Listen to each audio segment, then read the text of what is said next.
o Senhor, ó Pai, ouvindo a sua palavra, Senhor, sendo instruído por Ele. Que o Senhor fale ao nosso coração, que possamos, ó Senhor Deus, sairmos edificados, ó Pai, instruídos na Tua palavra para a vida eterna. Que o Senhor esteja abrindo a nossa mente, o nosso entendimento, Pai, e juntando todas as coisas que temos aprendido até agora, nesse momento, vindas de Ti, para que em nós seja formado, Senhor Deus, a imagem do nosso Senhor. E que a Tua igreja, Senhor, glorifique o Seu nome aqui nesse mundo, na terra, por meio da sua vida, por meio do seu comportamento, por meio, Senhor Deus, da operação do Espírito que se estabelece, Senhor, e se dá através dela. Fica com o Teu povo, Pai, é o que nós pedimos, em nome de Jesus. Amém. Queridos, vamos abrir a palavra do Senhor em 1 Timóteo, capítulo 4, agora dos versos de 11 a 16.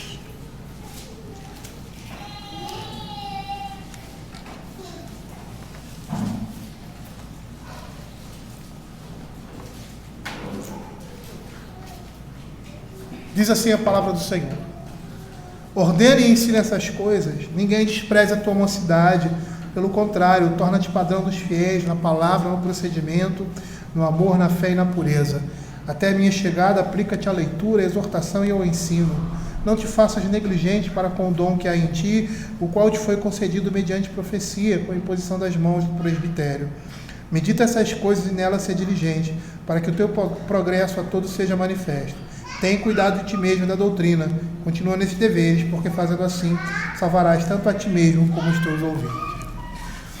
Eu não sei se na semana passada nós tivemos essa percepção na última exposição, mas o que nós temos aqui nas cartas do apóstolo Paulo e aqui de Paulo a Timóteo é a descrição da igreja, de como ela deve funcionar. E por mais que essa característica seja muito marcante nos capítulos anteriores, nos versos que nós estudamos na semana passada, o foco estava com relação ao ensino, à pregação, à postura do ministro com relação a algumas doutrinas da igreja, algumas instruções relativas a isso, e isso continua. E às vezes, por nós apresentarmos o texto assim meio partido, essa relação, esse intento da epístola, às vezes pode se perder um pouco, né? Mas é interessante que agora a gente consegue recuperar isso com mais propriedade nesses versos seguintes, que o apóstolo Paulo continua falando ao ministro, como a igreja deve proceder, como o ministro deve proceder na casa de Deus, que é a coluna e baluarte da verdade. E aqui nessas pastorais, na carta de Paulo a Timóteo e a Tito, nós temos tudo o que nós precisamos saber de eclesiologia, que é o estudo da igreja, da forma como Deus requer e espera que a sua igreja viva nesse mundo. Como nós devemos, como igreja, funcionar para que a glória de Deus seja manifestada no nosso meio, por meio dele. E aqui ele vai continuar. É lógico que esse discurso do verso 11 está relacionado aos versos anteriores. E aí eu gostaria só de lembrar algumas coisas do capítulo 4, como por exemplo lá nos versos de 1 a 3, Paulo tratando do problema da apostasia, nos versos 4 e 5, da liberdade cristã que estava sendo violada pelos falsos mestres com essas doutrinas apóstatas. Nos versos de 6 a 10, o apóstolo Paulo exorta Timóteo a exercer o seu ministério pastoral, inculcando na mente dos cristãos sentimentos tais que pudessem impedi-los de serem seduzidos por esses mesmos falsos mestres. E Paulo queria que Timóteo instruísse a igreja, nós vemos aqui, concernente às coisas que ele mesmo transmitiu ao jovem pastor Timóteo. As coisas que Paulo estava transmitindo a Timóteo deveriam ser transmitidas à igreja. E agora nós vamos ver essas mesmas recomendações, dando continuidade quanto ao seu pastorado. E aí ele continua, e começamos hoje com o verso 11, dizendo assim: ordena e ensina essas coisas. E mais uma vez, a ideia aqui é de um ensino constante, reiterado, e isso ser o foco principal de um ministro. Nós já havíamos falado disso anteriormente, nessa epístola, nesses primeiros capítulos da epístola de Paulo. A importância da repetição, da insistência com relação ao ensino na igreja, em especial em alguns pontos, principalmente aqueles que a igreja tem necessidade. E é interessante aqui que esses verbos, ordena e ensina, né, eles são empregados com a ideia que ele devia continuar nesses deveres, ordenando e ensinando essas coisas. E aí, mais uma vez, a gente lembra a igreja que ela jamais deve se cansar do ensino que está sendo trazido pelos ministros do Evangelho. Muitas vezes teremos a necessidade de repetir as mesmas coisas. E eu sempre digo que a mesma pregação nunca é a mesma pregação. Às vezes eu preparo um esboço de pregação, ou preparo uma pregação e falo. De repente, quando eu vou falar sobre esse mesmo tema em outra oportunidade, a gente sempre acrescenta outras coisas, a gente vê coisas que não vimos anteriormente, acrescentando aquilo que já falamos, outras coisas que a palavra de Deus nos mostra. Tá? E a igreja não deve se cansar da palavra do Senhor. Esse livro não é para ser lido uma vez só. Como muitas vezes você tem aí um livro de literatura ou alguma coisa que você gosta, você lê uma única vez e, você já lê, acabou, não preciso ler novamente. Eu já conheço a história. Uma Bíblia diferente. Há necessidade de uma leitura constante, diária e repetitiva. E com relação aos ministros também, o ensino também deve seguir, tá? Esse mesmo princípio. Ele diz assim: ordena e ensina essas coisas. Que coisas essas? Coisas que ele havia referido antes, os temas que ele havia falado anteriormente dessa carta, como nós vimos no capítulo anterior. Por quê? Porque se tem a certeza de que são de grande importância. E aí, voltando a alguns temas falados anteriormente, nós podemos pontuar: rejeitar mitos e velhas senis, exercitar um viver piedoso, nunca rejeitar o que Deus destinou ao uso, mas participar com ações de graças com relação ao casamento e aos alimentos. É interessante fazer uma observação pontual aqui com relação ao casamento, né? Porque muitas seitas, elas partem daí, desvirtuando aquilo que é puro, aquilo que é sagrado, aquilo que é dado por Deus, né? Eles desvirtuam, e nós temos 2 exemplos aqui. Então, no tempo de Calvino, né, ali na Reforma Protestante, naquele período, nós tínhamos ali a Igreja Católica que proibia que os seus ministros, né, se casassem, como se olhando o casamento como algo ruim, como algo que fosse de menor honra. Não é isso que a Bíblia diz.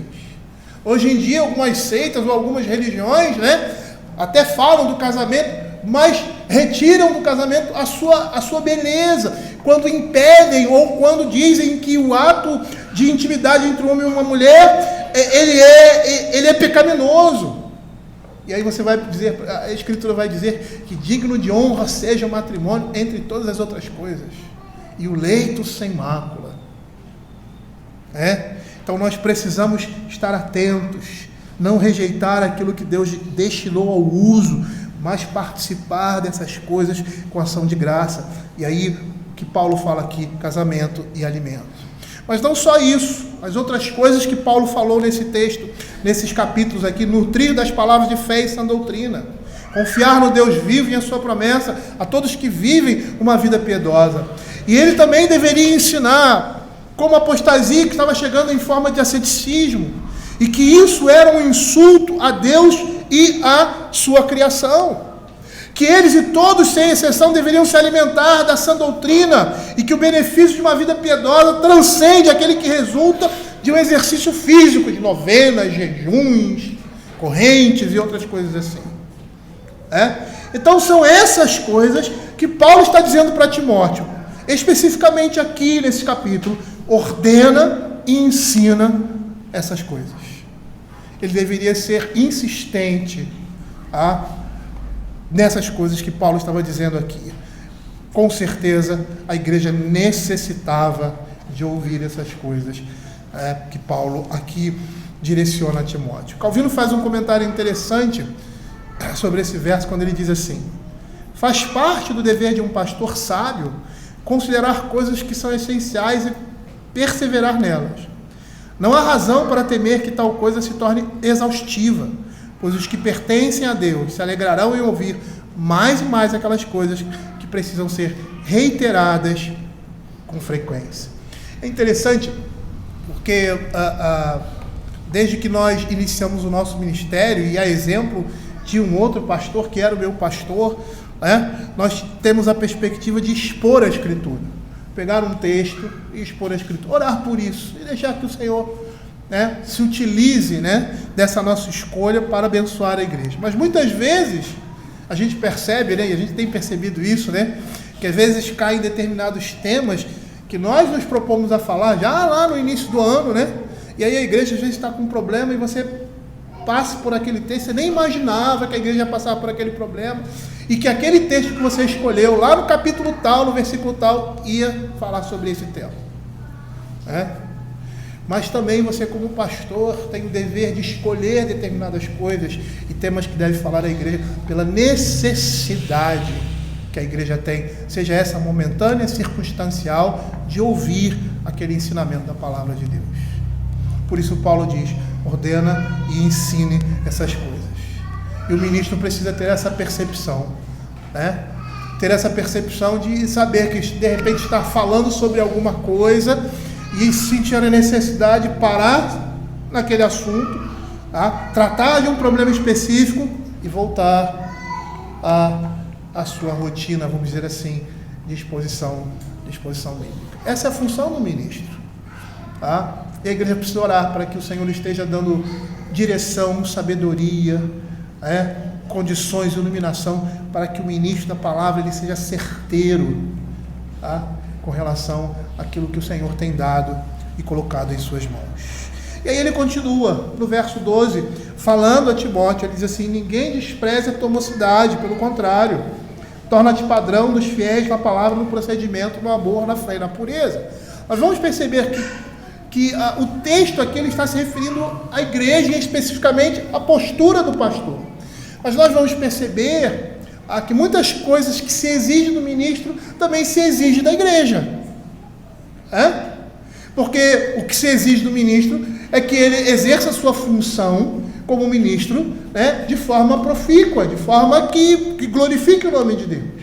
E uma das maneiras também disso se concretizar é por meio do próprio comportamento do ministro, de uma vida santa, de uma vida que seja também exemplo para a igreja.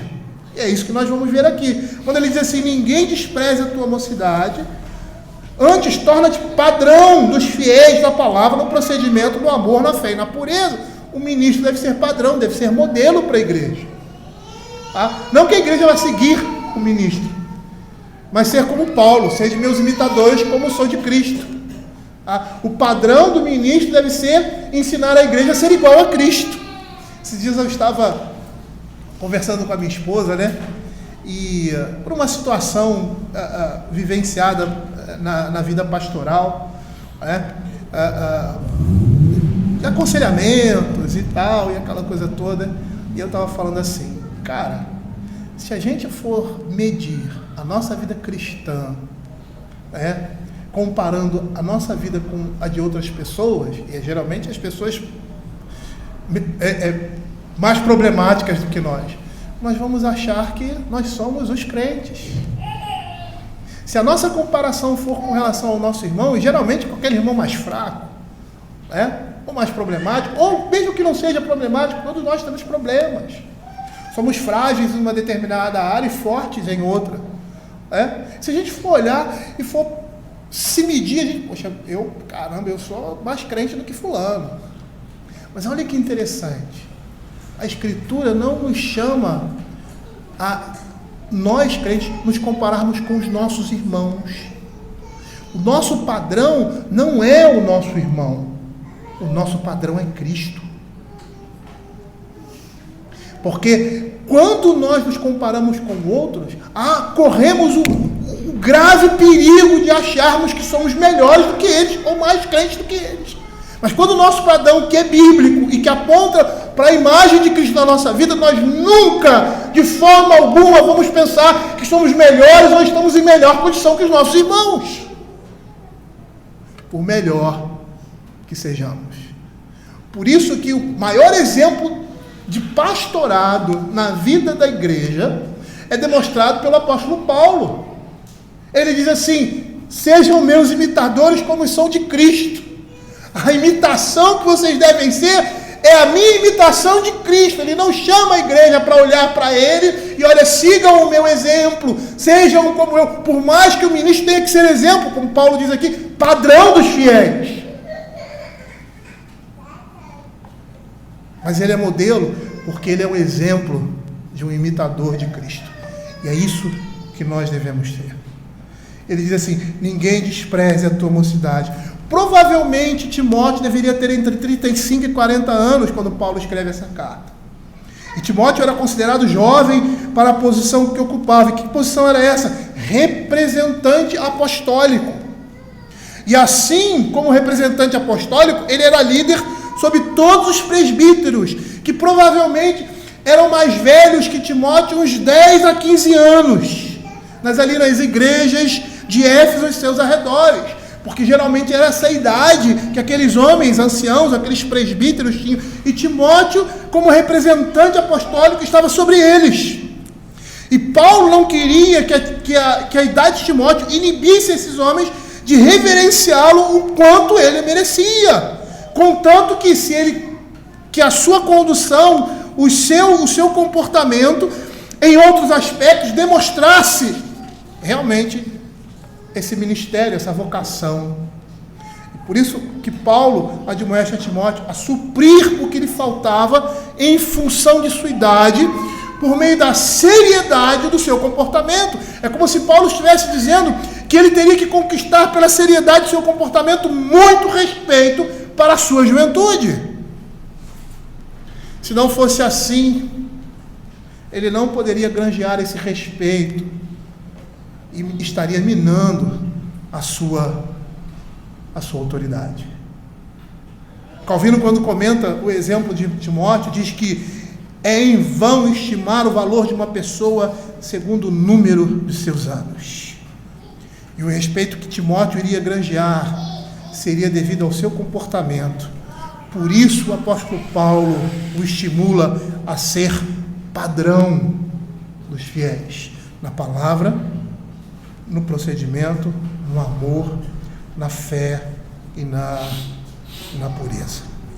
Matthew Henry, ele faz um comentário a respeito disso. Ele diz assim: a mocidade das pessoas não será desprezada se não se tornarem desprezíveis por meio da vaidade e insensatez.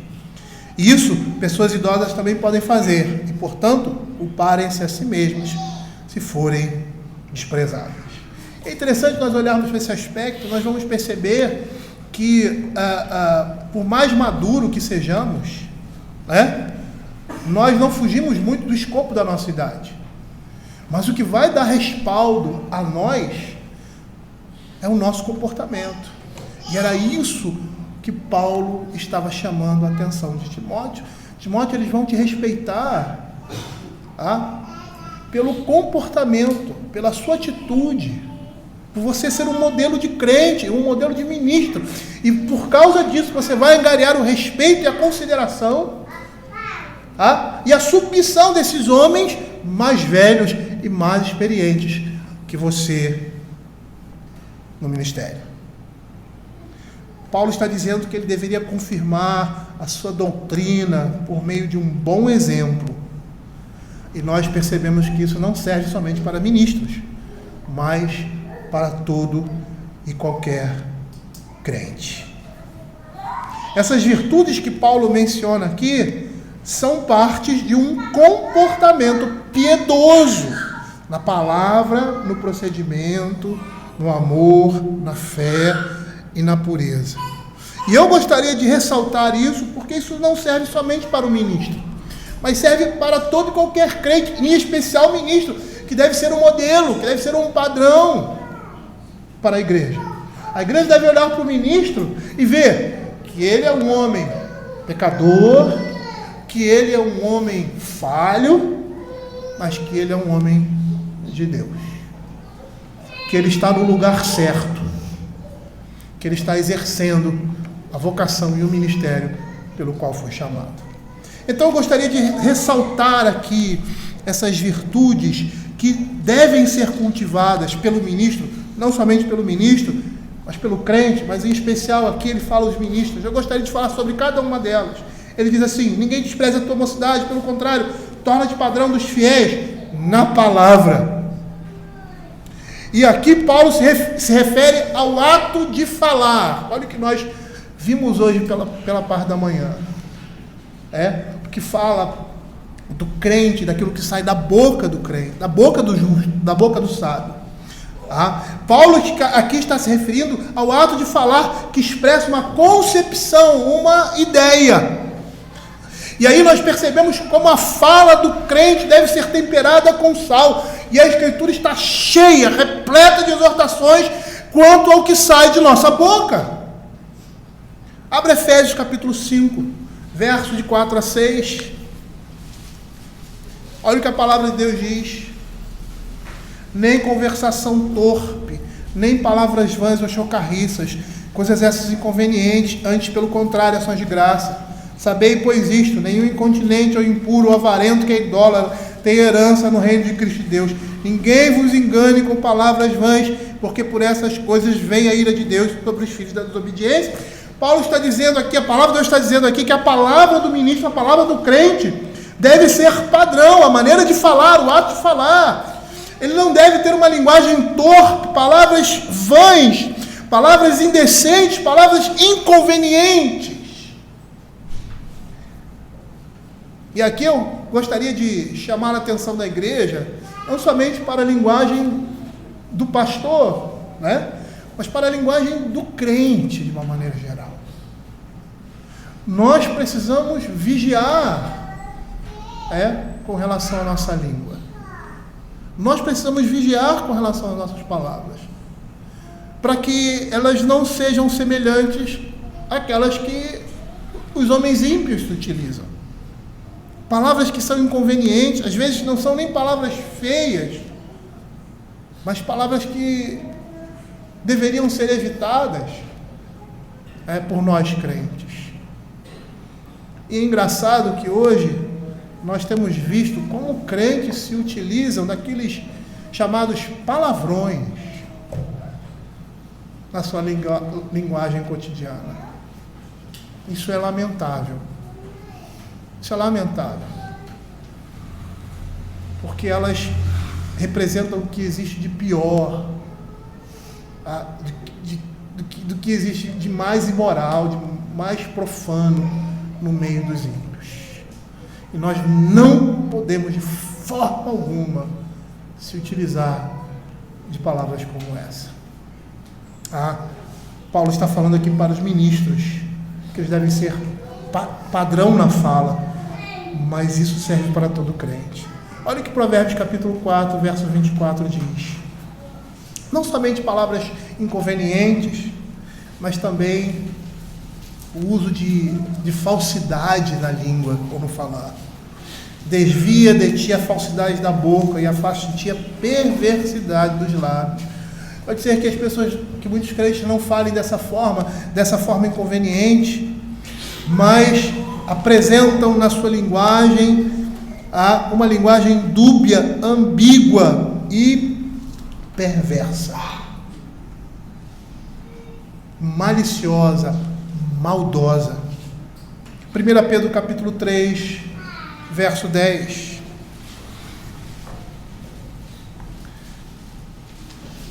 Pois quem quer amar a vida e ver dias felizes, refreie a língua do mal e evite que seus lábios falem dolosamente. Porque lá em Provérbios capítulo 10, verso 11, diz assim: a boca do justo é manancial de vida. Agora, vejam a situação. O ministro é aquele que se utiliza de um discurso, da fala. O instrumento do seu trabalho é a fala, é o discurso. É aquilo que ele fala, aquilo que ele diz. Se você olhar aí para o mundo, aquelas pessoas que se utilizam da fala, aqueles locutores, A gente até brincava com Moisés. aquela voz impostada e tal, aquela voz... Eles precisam trabalhar a voz, eles precisam, ter uma linguagem assim adequada, que todos entendam, para que ele possa ser receptivo, para aquelas pessoas serem receptivas àquilo que ele está falando. Imagine um ministro que tem uma língua dobre, que tem uma língua maldosa, que constantemente fala mal, e fala mal com um sentido doloso das outras pessoas, que tem uma conversação torpe, conversas inconvenientes, é extremamente incompatível com a sua função, com o seu ministério e com a sua vocação de crente, como também para todo cristão. Porque a nossa boca deve ser manancial de vida. Então Paulo diz para Timóteo: ninguém despreze a tua mocidade, torna-te padrão dos fiéis na palavra. E aí ele continua no procedimento, ou seja, nos costumes, hábitos, modo de vida, na maneira de tratar as pessoas, no comportamento, na postura. O modo como agimos com os outros fala muito ao nosso respeito. Um cristão, ele é conhecido pelo seu modo de vida. É interessante que antigamente se diferenciava um cristão distorcidamente de um não cristão por causa de usos e costumes. Mas não são usos e costumes, é o modo de vida. Porque o que deve nos diferenciar é a maneira como nós vivemos, principalmente o ministro do Evangelho. Quando Paulo diz lá para os ministros, presbíteros, diáconos, se alguém aspira ao episcopado, excelente obra almeja, é necessário que o presbítero seja assim, assado, que governe bem a sua casa. Por quê? Porque ele tem que ser padrão. Ele tem que ser um modelo de um bom crente, como todo outro crente.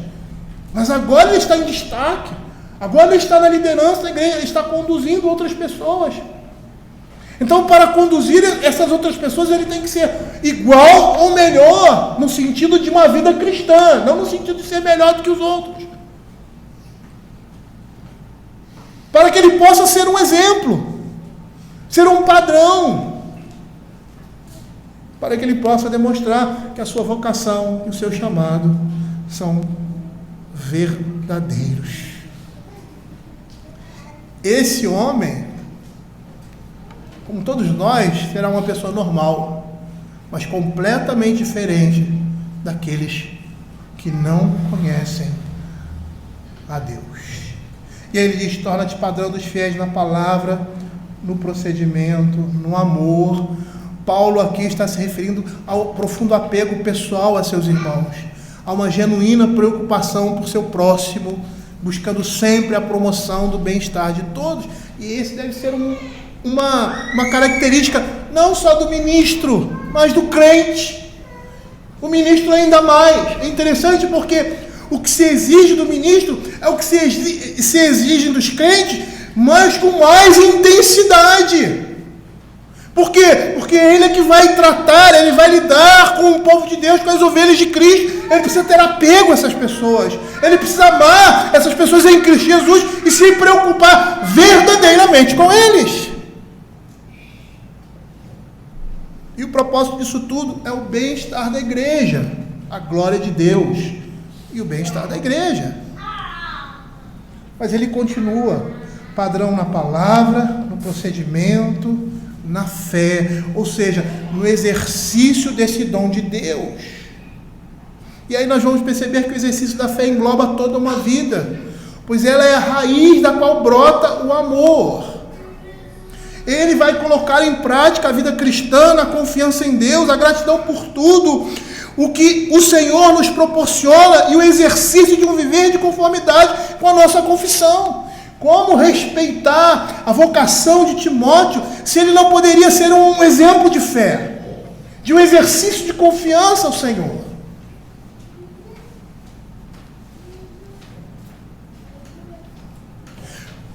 Como respeitar o ministério? Como ele diz aqui, não desprezar a sua mocidade, ou seja, desprezando a sua mocidade, se ele não é um exemplo de vida cristã. Uma coisa que eu sempre dizia para os meus filhos, quando os disciplinava, eu dizia que eles sempre iriam ver em mim um homem pecador, mas um pecador que amava o Senhor.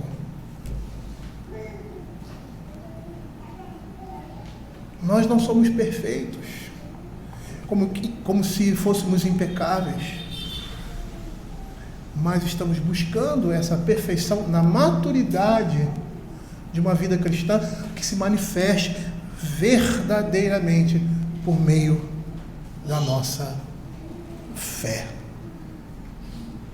E por último, na pureza, significando uma completa conformidade de pensamento e ato com a lei moral de Deus, uma completa pureza de vida. Se Timóteo não fosse padrão na forma de falar, no seu procedimento, no modo de vida cristã, no amor para com o próximo, na preocupação, no apego àquelas ovelhas de Cristo, na fé, como exercitando a sua fé, na pureza, a sua mocidade seria desprezada, porque as pessoas iriam olhar para ele teria o título, mas não teria aquilo que acompanharia e queria dar respaldo a esse título. E é dessa forma que os presbíteros são escolhidos na Igreja de Cristo. É dessa forma que os oficiais são escolhidos na Igreja de Cristo. Se nós olharmos lá, 1 Timóteo capítulo 3, ele vai falar do procedimento e da vida daqueles que estão à frente da igreja. E que eles devem ser irrepreensíveis. Nós falamos o que isso significa. Eles não devem ser conhecidos como pessoas que tenham uma mancha, que poderia, melhor dizendo, destruir a reputação cristã, a igreja e o evangelho da graça de Deus. Matthew Henry, falando sobre esse texto, ele diz assim: esses que ensinam a doutrina devem ensinar por meio de sua vida. Caso contrário, eles derrubam com uma mão o que construíram com a outra. Eles devem ser exemplos, tanto na palavra quanto no trato. A conversa deles deve ser edificante, isso será um bom exemplo. A conduta deles deve ser cuidadosa, isso será um bom exemplo.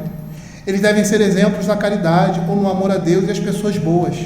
Exemplos no espírito, isto é, na inclinação espiritual, na adoração espiritual, na fé, isto é, na profissão da fé cristã, na pureza ou castidade.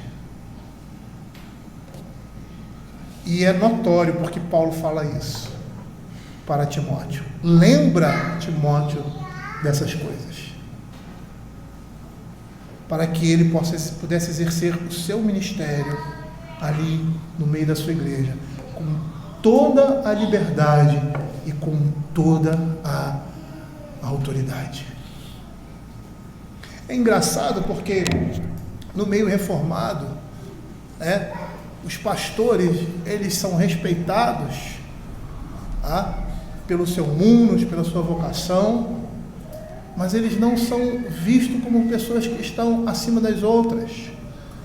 Como muitas vezes nós estávamos no meio do pentecostal, da teologia pentecostal, o anjo do Senhor. E quando se fala em anjo do Senhor, ali a ideia de alguém que seja intocável. Na realidade, quando o texto fala em anjo do Senhor, é porque está se referindo como mensageiro.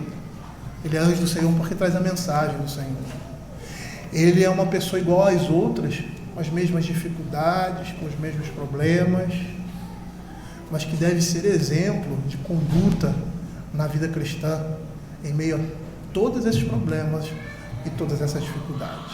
Se você olhar a Escritura, você vai ver Elias fraquejando, Moisés tomando aquela atitude intempestiva, Davi e muitos outros, mostrando que esses homens eram homens tementes a Deus, mas eram homens falhos, que necessitavam da graça e da misericórdia de Deus, mas que neles estava presente a graça de Deus que se confirmava por meio das suas vidas.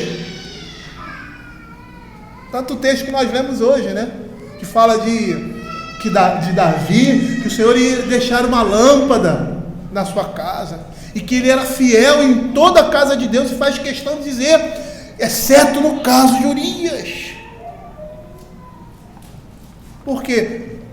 Porque o rei que nós esperamos, o rei que nós aguardamos, o pastor de nossas almas, é Cristo. É Cristo, não somos nós. E por ser Cristo, nós temos a responsabilidade de brilhar essa imagem de Cristo.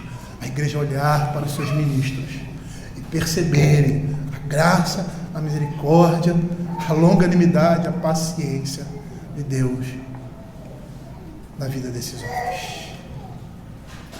Nós já tivemos experiências negativas, né? Acho que todos aqui já tiveram experiências negativas quanto a isso. Como é feio, como é triste, muitas vezes, termos pastores à frente das nossas igrejas, que na realidade são meninos, são crianças e não homens. Isso é muito triste. Mostra o desagrado de Deus para conosco. Da mesma forma que o Senhor coloca homens que são compromissados com a palavra de Deus, são compromissados com o seu ministério, percebe que a graça de Deus também, né? A sua boa mão sobre nós, apesar de não merecermos. E aí Paulo diz assim no verso 13, até a minha chegada, aplica-te à leitura, à exortação e ao ensino.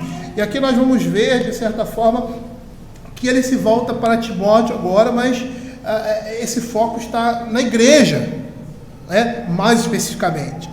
Por quê? Porque durante a ausência de Paulo, ele recebe instruções com respeito ao culto público.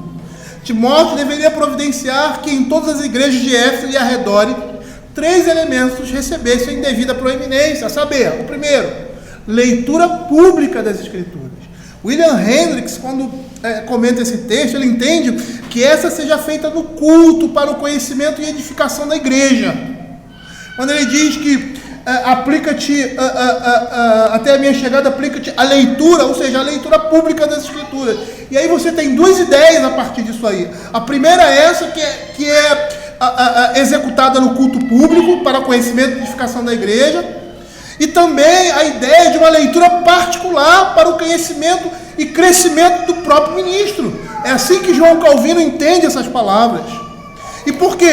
Porque no original há essa dupla possibilidade, né?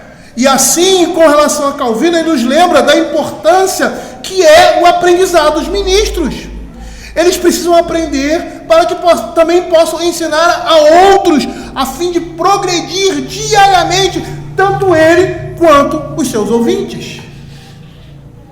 E quanto mais um pastor é preparado na palavra de Deus e nas coisas do reino de Deus, mais bênção ele traz à igreja. Calvino, ele vai dizer o seguinte, ele diz assim: ai da indolência dos que não examinam atentamente os oráculos do Espírito, dia e noite, com o fim de aprender neles como desempenhar o seu ofício. O principal ministério de um pastor na igreja é o ensino. Esse é o principal braço de um ministro da igreja. Ele é um pregador, ele é aquele que ensina, ele é aquele que traz a palavra de Deus. E as coisas que estão relacionadas a isso, ou seja, um aconselhamento. Mas o carro-chefe do ministério de um pastor é a pregação, é o debruçar na palavra de Deus e expor essa palavra com toda a autoridade da palavra de Deus. Essa é a principal função do ministro. E ele deve se desgastar nisso. E esse desgaste deve ser claro e ser demonstrado no momento da pregação e do ensino. E mesmo os ministros mais preparados para o seu trabalho, eles devem se dedicar aos estudos para que possam crescer no conhecimento, a fim de ensinar outros cada vez mais. E é interessante isso, porque esse crescimento não tem fim. Quando você acha que chega um momento que você conheceu tudo, você passa por uma porta e vê que você precisa conhecer muito mais coisas. Parece que a vida cristã ela tem estágios, né? Tem um estágio infantil, vamos dizer assim, que é aquele que eu conheço a palavra de Deus em sua leitura, os textos bíblicos, aqueles sentidos básicos da Escritura. Aí daqui a pouco você passa por um estágio maior em que você começa a olhar a Escritura de uma outra forma e começa a perceber e ver coisas que você não via em textos que não diziam muita coisa para você e agora são extremamente profundos, porque o seu conhecimento está mais maduro e você começa a ver coisas que você não via e você conhecia. Puxa vida, esse texto eu sempre li, mas eu nunca tinha percebido isso. Isso acontece também com os ministros. Quantas vezes alguns textos que eu já li, já ensinei, e aí por causa de outras leituras, por causa de mais estudo, você chega diante daquele texto e diz assim: meu Deus do céu, o que é isso que está aqui? Que eu nunca tinha visto isso na minha vida. E estava ali, na sua cara. Porque é a necessidade que nós temos de crescer cada dia mais. Crentes bem preparados na vida cristã, no conhecimento de Deus em sua palavra, podem ser claras demonstrações do zelo pastoral de alguns ministros. Porque quando você tem um púlpito forte, um ensino forte na igreja, a igreja se torna forte também nesse ensino. Se não desprezar os meios ordinários que o Senhor está colocando à nossa disposição. Então ele diz: aplica-te à leitura, à exortação, e isso inclui advertência, conselho, encorajamento contra o erro em doutrina ou em moral. Exorta, o ministro é aquele que deve imprimir nos seus ouvintes aquilo que ele leu. Ele deve expor o texto tanto por meio da exortação quanto por meio da doutrina. E ele deve estimular os crentes por meio de exortações no que devem fazer e naquilo em que devem crer. Essa é a função do ministro. Você vai ver lá o apóstolo Paulo na segunda carta de Paulo a Timóteo dizendo: insta, prega, quer seja oportuno, quer não. Não existe circunstância ou oportunidade para que a pregação seja trazida. Paulo está dizendo: quando se mostrar inoportuno, prega a palavra.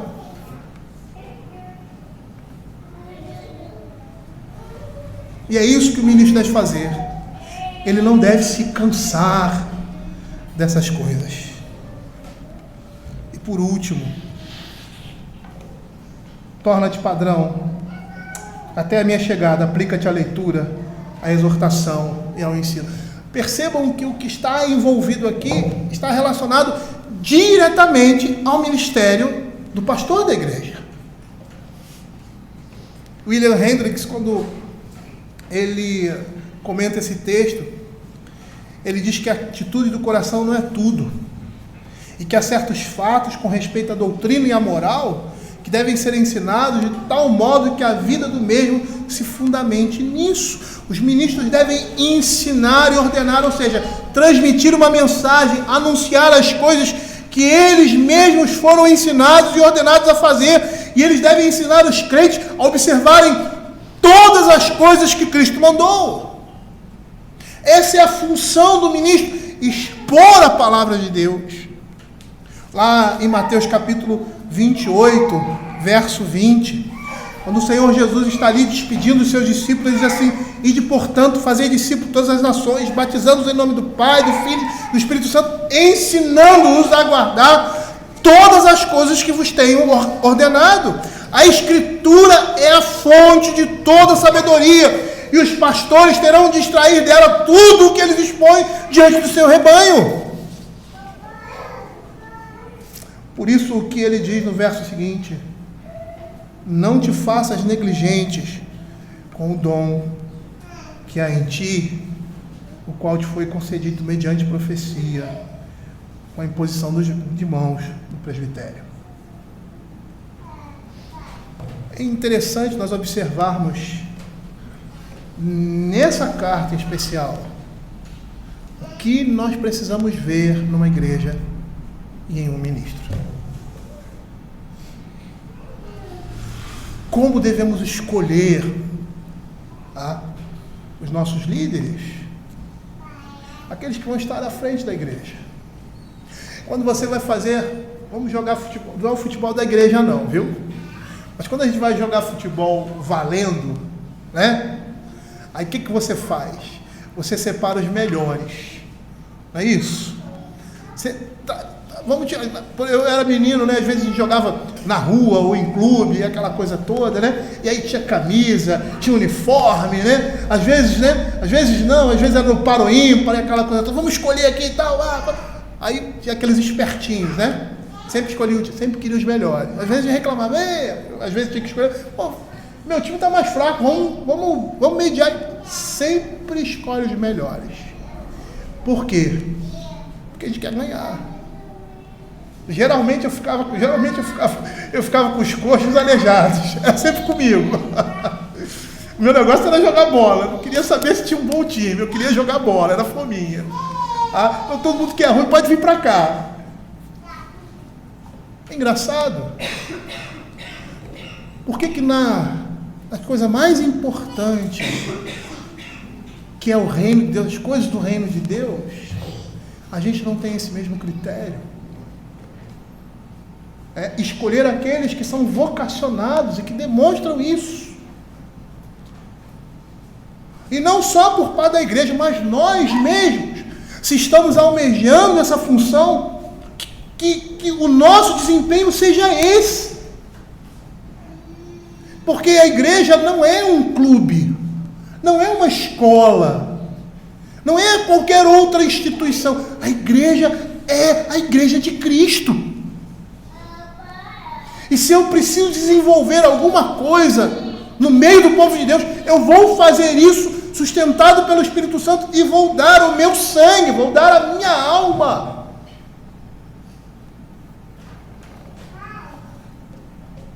Para que eu possa fazer melhor para o Senhor. Porque são ovelhas de Cristo.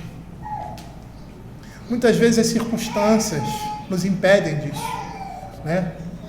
Desestímulo, que são coisas do nosso coração, né? Às vezes somos estimulados por coisas externas, mas não podemos ser assim. O estímulo que nós temos para a vida cristã é a satisfação que Cristo tem com as nossas vidas. Por isso, quando Paulo vai falar mais adiante para Timóteo, ele vai apresentar ali a imagem de um soldado que foi arregimentado, e que ele, como arregimentado, ele tem que fazer tudo aquilo que o seu Senhor ordena, se colocar e se dispor a serviço dele. E é isso que Paulo está falando que devem ser os ministros. Eles têm um grande trabalho a fazer e precisam se dedicar de alma e coração àquilo que é mais importante na vida de um ser humano. E diferente de todo qualquer outro crente, aí sim há uma diferença. O pastor tem duas responsabilidades. Lá no verso 16, nós não vamos falar isso hoje. Mas ele é o único crente que vai responder por si e por outros. Você, quando chegar diante do Senhor, você vai responder por você mesmo. Não vai poder dizer, mas o meu marido, mas o meu filho. É você diante de Deus. Mas um ministro, ele não responde somente por ele. Ele responde por ele. E responde pelas ovelhas que lhe foram confiadas. Por isso Paulo vai falar, tem cuidado de ti mesmo, da doutrina. Continua nesse deveres, porque fazendo assim, salvarás tanto a ti, como aos teus ouvintes. E se é assim, para nós, pastores, a nossa responsabilidade e o cuidado que a igreja precisa ter em orar, tá? Em consolar, em auxiliar o pastor em sua caminhada é tremendo. Porque ninguém vai à guerra sozinho. Ninguém vai à guerra sozinho. O estímulo de um ministro é Cristo. Principalmente no momento em que a igreja se vira contra o pastor. E a gente tem exemplos da Bíblia, assim, abundante. O próprio Cristo. Se fizeram isso com Cristo, essas coisas vão acontecer conosco também. Por isso o cuidado da igreja, por isso a oração da igreja, por isso o auxílio da igreja na vida desses líderes, porque eles não levam a igreja sozinhos.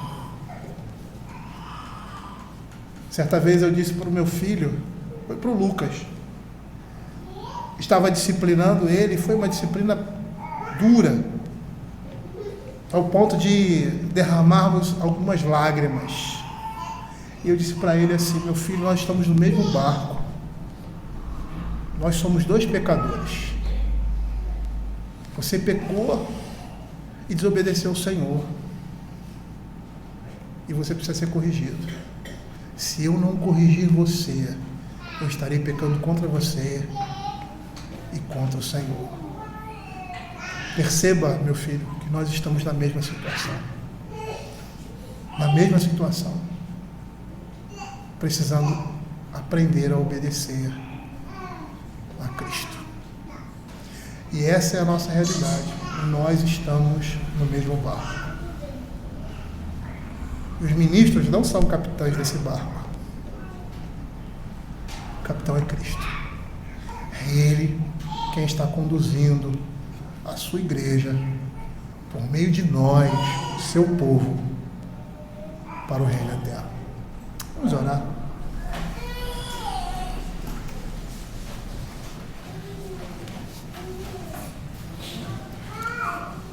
Senhor Deus Pai Todo-Poderoso, que diante, Senhor Deus, da Tua Palavra, possamos, ó Pai, temer, ó Senhor Deus. Possamos, ó Senhor Deus, ter o devido temor, a devida reverência, o devido cuidado, Pai, para que como igreja de Cristo, tanto nós, líderes, quanto as ovelhas de Cristo, que são lideradas, porque também somos ovelhas do Senhor, tenhamos, ó Senhor, em mente a seriedade, a responsabilidade, Senhor Deus, e a grandiosidade do que é fazer parte do reino de Deus, da igreja visível, aquela igreja que foi comprada com preço de sangue. Fica, Senhor Deus, com a Tua igreja, nos fortalece, Senhor Deus, nos dá, Senhor Deus, que sejamos uma igreja madura, uma igreja forte, Senhor, e que jamais possamos perder de vista aquilo que é central na vida de uma igreja, Senhor Deus, que é a Tua palavra, que é a vida em Cristo Jesus, e que é tudo o que ela representa para nós nesse mundo e para a glória de Deus. Fica com o Teu povo, Pai, é o que nós pedimos, em nome de Jesus. Amém.